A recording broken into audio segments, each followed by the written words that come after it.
Hey, Tom Hegna here. I want to talk a little bit about habits. You know, there's a great book out called Atomic Habits. I've always made it a point to have very powerful habits that I hold myself accountable to every day.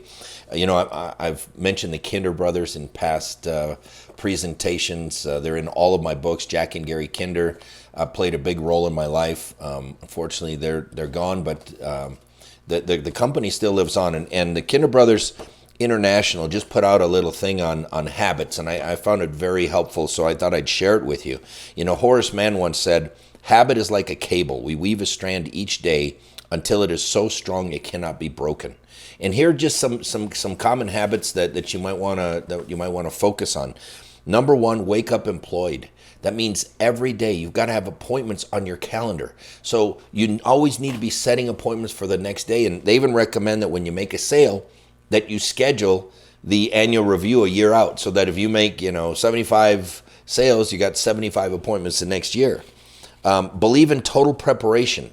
Total preparation is so critical in the selling process. In most instances, we only have one opportunity to sit down in front of that client to try to make a sale. So we must be totally prepared to ask the right questions, and it's all about questions. And that's where I think that book, Man on a Mission, by Bar Feldman, is loaded with great questions. My second book, Retirement Income Masters, 14 top producers tell the questions that they ask. That'd be another great place.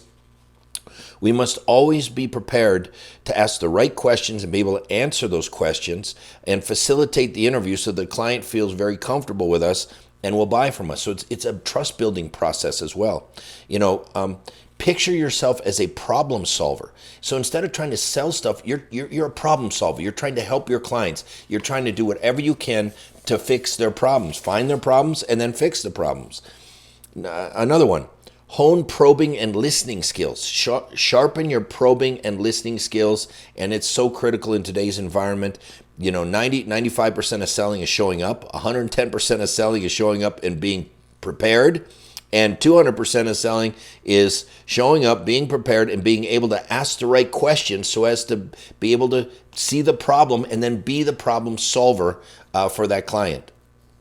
Give the client something to say yes to. Ask them questions that are going to result in a yes, and ask several questions that result in a yes, and then it's just going to flow right into the close. It's a great sales technique. One question to ask is, are you concerned about your family situation if you were not around? Well, yes, I would be concerned about that. And so just ask questions that lead to a yes, and that's going to lead to more yeses.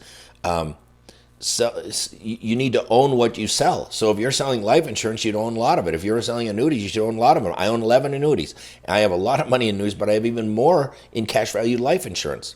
And I don't sell these products, but I believe in them to my core. And in order to sell stuff, you should believe them into your core as well. So those are just some habits. Again, you might want to pick up that book, Atomic Habits. I can give you some great habits for the rest of your life. And I will see you soon on another video.